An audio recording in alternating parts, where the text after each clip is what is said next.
So here we are, the Goat Clan, and we just read all of this stuff here that we get as a bonus. And I'm just going to quickly pause the game. The Chad Spearman, I love it. I've seen some people playing some games and getting ridiculous kills with spears. So my favorite weapon in a game, I'm partial to swords. I know it's very vanilla, but I do like a good sword. Preferably, like a katana, as opposed to a Western sword. But either is fine. But it really, for me, depends on how the weapon feels in the particular game, like how it works in the game. So I needed to have a good speed. Like, I love Link's sword because in like a game like Link to the Past, where it is swung in an arc and it bounces foes back. I love swords to do that, like Crystallis for the Nintendo. Perfect sword. You're using a hacked Xbox controller control scheme hunting wall. That makes sense how you're able to pull off these ridiculous key bindings. I, myself, am barely able to use the mouse. So, click the build button to construct a building, and we will. So, let me think about this. Let me actually keep it paused. A lot of the time with games like this, I like to keep it paused so I can just like read all the information first and then unpause it. You like spears, bows, or javelins? So you like to have some reach or some range. I appreciate that. To be perfectly honest, in games, if it's an option, I go magic. I like to be a spellcaster. Halberd is pretty brutal. Yeah, that's a good one. So I'm getting 11 food per tick. I'm losing wood. I'm getting 3 crowns. So looks like we're going to need to make some lumber camps. You like stabs, Nickman? Yeah, that's cool.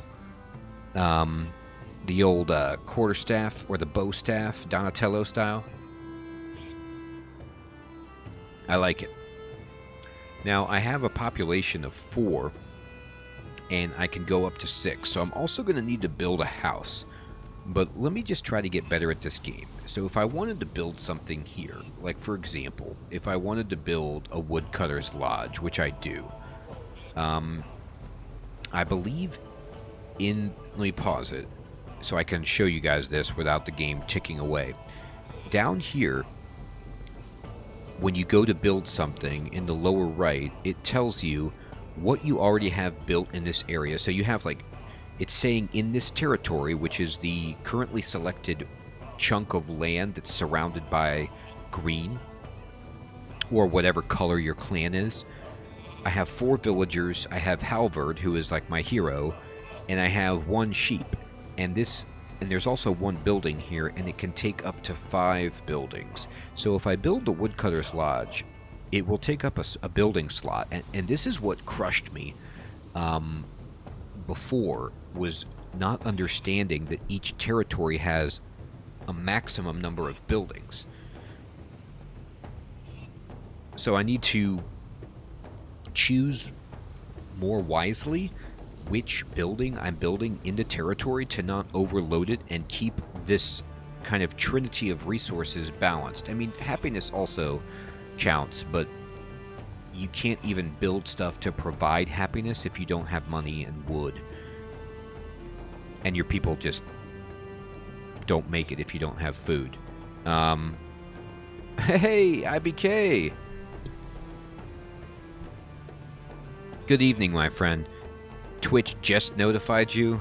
That darn Twitch. I wish I could, like, better get out the word that I'm streaming than silly old Twitch. Good to have you, IBK. Exanimo, exactly. A casino. You know, it's just like, let's just let these people gamble and have fun, and the rest will take care of itself, right? Yes, Grimstone, to respond to your question, I have played D&D. I'm actually in a D&D campaign, 5th edition campaign right now.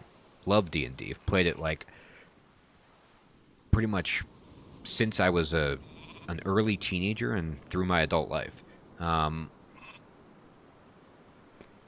Okay, so we're going to build the Woodcutter's Lodge, and I'll just build it like right here by the trees. And so what happens when you select build in a territory that you own and have colonized is that if there's any idle villagers, they will immediately go and start building it, whoever is there. And then you can push G to select all of your villagers, and if they have no upgraded task, they will just gather food. And so like you could see this woman here is just kind of like Halbera. She's just got a backpack full of food, and she's working on that. Now, we finished the Woodcutter's Lodge, but honestly, Grimstone, my favorite class in D&D is the class I'm currently in my campaign, which is Monk. Monk isn't in all of the editions, but I love it. Okay, so you can see with the Woodcutter's Lodge, I can actually assign up to 2 people, 2 generic villagers to it, and then they will become specialists in woodcutter. They will become woodcutters, and they will gather wood instead of gathering food randomly. So I'm going to send these 2 people off. You can see they change their outfits. They pick up an axe, and then when I mouse over the wood icon, you can see that I'm getting +8 wood because of my woodcutters, and I'm losing 1 wood, a pulse from firewood, because it's cold and your people have to stay warm, which makes sense. I'm going to select Halvard and just push Control 1 to make him my military unit. He has 15 attack, 10 defense, and 75 health. Now, the next thing we absolutely have to have, this is, remember, it's a 4X, so I need to start exploring. You can see that I can't actually even enter other territories in this game until a scout has explored it first. So a scout camp seems absolutely essential. We'll just build it back here. Shadow Monk is your second favorite? That's awesome. That sounds really cool.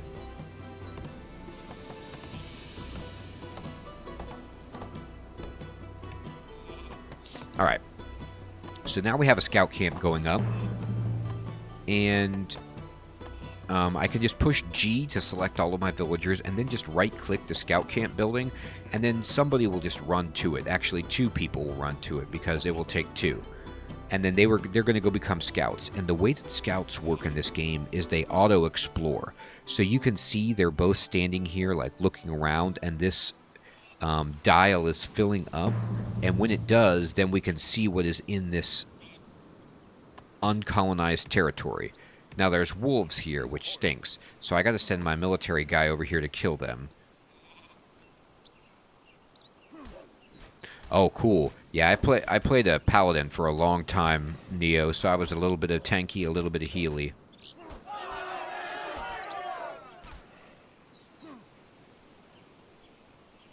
Okay, we need more houses. Well, then, let's build a house. Seems smart. Alright. So now you can see what's here is some ruins, but we need to colonize this first. So for 20 food, I can colonize this territory. Now the advantages to colonizing a territory are that your units are restricted to, they could heal within your territory, and monsters can't spawn there. We're talking about D&D right now, GameDoff, like what your favorite class is in D&D if you play. You know what, Neo, it's funny you say that. In one of my very first campaigns, I had a paladin, and yeah, being lawful good is just so hard. I ran into difficulty all the time, and we had a thief in the party, if that gives you any indication as to how tough that was to manage. I'm going to send my scout actually over here to explore this region. And then, let's see, we built the house. Let me pause it. I'm going to have to be one of these RTS people that makes up for the fact that I'm terrible at RTSs by just constantly pausing it and surveying my situation. This is how I play lots of games. so that I can, like SimCity or, City Skylines or whatever, I always pause it and then look around and then unpause. Oh, you love Bard gamed off? Oh, me too.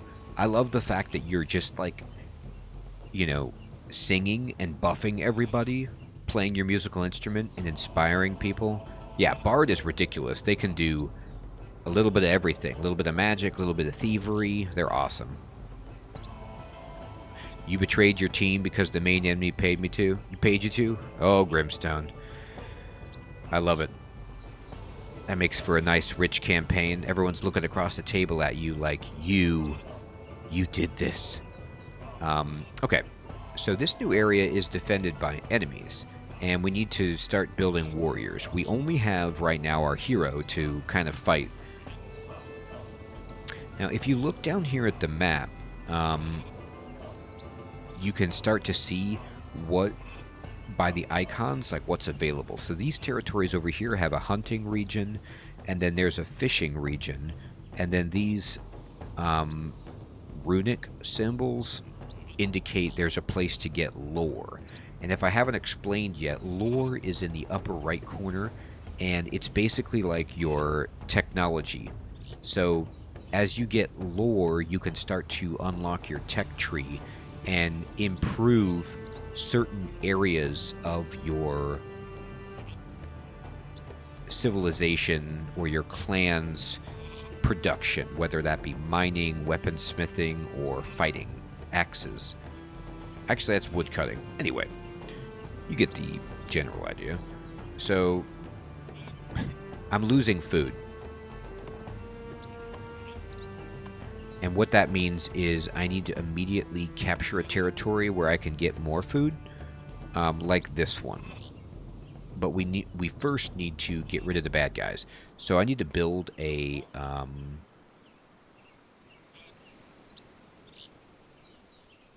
training camp, and we'll put it right here. And then this will let us get some warriors.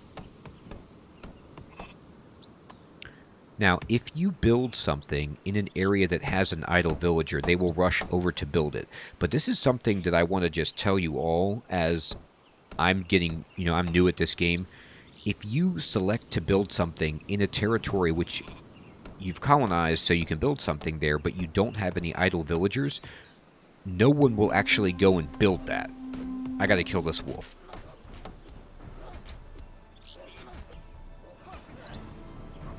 Yeah, you know what, Neo, I never experienced that because I really didn't have... I never play healers, but when I was playing Final Fantasy XIV, the reboot online, I picked to play a healer, and my goodness, healing in an MMO was like outrageously stressful, because if you mess up, everyone is dead. Alright, so I've now built this training camp, but remember, you have to actually assign people to it. Okay, let me pause it. I'm like trying to narrate this, but it's RTS, so I don't want anything to happen, so I'm going to pause it so I can talk about it. Here's a lot of things just happened. So I finished my military structure, and it, unlike some of the other buildings, the specialty buildings that allow you to make like a woodcutter, they have a cap on them, but the training camp works differently, which is it lets you recruit military units, but its cap is actually overall, and it increases your warband size. So I can make 2 because that's the size of my warband. But if you got buildings that increased your warband size, then you could actually make more at this training camp. It doesn't have a cap per se individually, it's an overall cap of your military size. And so that's one thing that happened. The other thing that happened here was that my scout finished exploring the ancient ruins, which were right here on the map, directly to like the 7 p.m. of my facility, and we ended up getting 100 crowns and 50 lore for doing that. And so because I got that exploration bonus, I'm first of all rolling in money, which is terrific because I'm terrible with money in this game. But it also gave me enough lore to actually level up something on my tech tree. So now I'm going to look at all these options while the game is paused and just make sure I pick the right one. I agree with you, Nick, man. Support is a lot of fun to play. And just running in there and fighting the enemy can be fun, but support has so many more tricky things it can do, I feel like. What's my favorite race? Wow, that's a great question.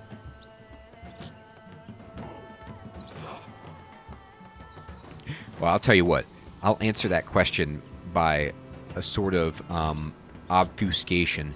My favorite race, I'm not sure, but the race I'm playing right now in my campaign is one that a custom race that I built with my DM, because what I wanted to do was be like a merfolk type character, but instead of being just like a merman, I wanted to be some kind of hybrid between a manatee and a human.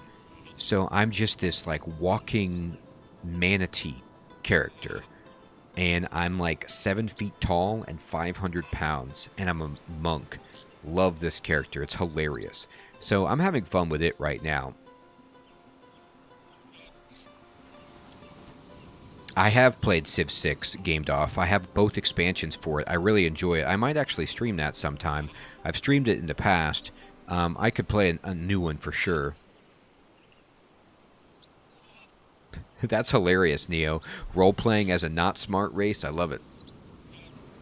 Alright, so I could do sharp axes, which would get my woodcutters 20% more wood. Or I could do weaponsmith to help my military, or mining efficiency. I feel pretty comfortable right now with my wood, and I'm going to do weaponsmith, but then it's also important to look at what we get into. And so one thing I want to point out on the tech tree is this. So, if you select sharp axes, obviously you can then unlock this next box and move on down the line, like any tech tree works. But you can see that next to the traditional technology slot, there's this goat icon, which I do believe means that your clan has replaced the normal tech here and has their own specialty tech. So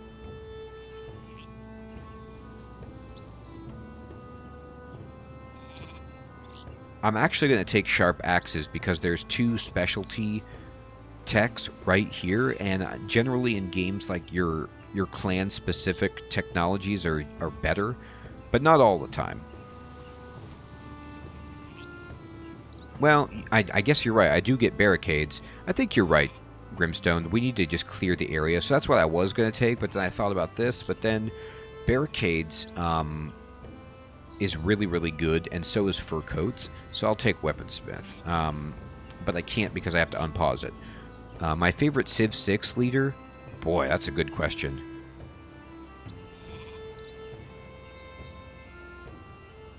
You know who I actually had a lot of fun playing with? The last Civ 6 victory I had was I did a deity mode culture victory with the Maori. And I actually really like Kupe, the Maori leader, just because the Maori is such a weird Civ 6 race. They start out with no territory on a boat. It was a really weird experience, but fun. Alright, I'm going to unpause it and pick weaponsmith. There we go.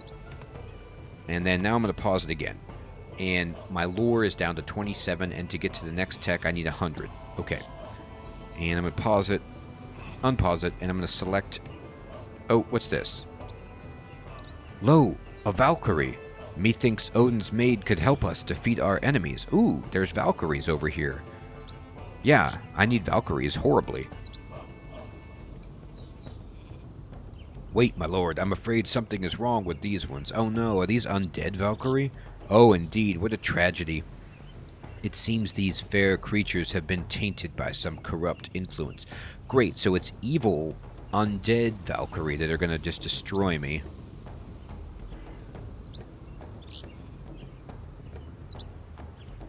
Oh, you want me to ask you a question, Grimstone? Absolutely. What game have you put the most hours into? So of all the games you've played, what game do you think you've actually played the most? There is naught we can do but put them out of their misery. However, we should expect them to be formidable foes. Yeah, fantastic. Okay. So we've got formidable foes to deal with. I'm going to push G to select my villagers and then just train as many warriors as I can. Wait, I got to pause this to think about it. Exanimo's saying he has 2,300 hours on Rainbow Six Siege. That's a lot. That's amazing. Skyrim, Grimstone, that's another one that you can sink a bunch of hours into. Wow. Warcraft 3 and RuneScape, Nickman? Yeah. I was going to say, I'm thinking like, you know, Imholic, IBK, RuneScape for sure for them. Yeah, oh, Exanimo as well. Yep. All the RuneScape people are going to be like, oh yeah, well, of course. I've been playing that one for, yeah, a decade or more. Yeah, that's a game that just has so much content, it's crazy. I have a lot of catching up to do. Alright, so now I have, let me zoom in here. I have some warriors. Oh boy. Team Fortress 2 stole your soul? Hilarious. Yep, Neo's on the same way with RuneScape because you played it since you were a kid. Yeah, that'll get you. If you've played it your whole life, yeah. What are these ugly little critters? I believe those are kobolds. They were a rare sight back on the continent, but they seem to thrive here on Northgard. They're not aggressive, but they do exhibit territorial behavior. They will most certainly attack if we trespass. Would they accept a trade with us, I wonder? I hope so. Let's trade with the kobolds, with the dog people. Alright. So I'm going to go back to my territory, and I'm going to select the warriors, and I'm going to select... Where's the hero? Where did he go? Here he is. Alright, and then now this is group 1, and I'm going to zoom out. And we're going to go, and we need to just right away attack this area and clear it. Because I need to start farming to get... not farming, I'm sorry. I need to start fishing and hunting. Alright, so we're going to colonize this one right here immediately. And then I'm going to send my warband over here and see if we can take out these wolves. Got him. Perfect. Alright, so now that we've done that, I need to select my people. We're going to build a Hunter's Lodge right here, right away.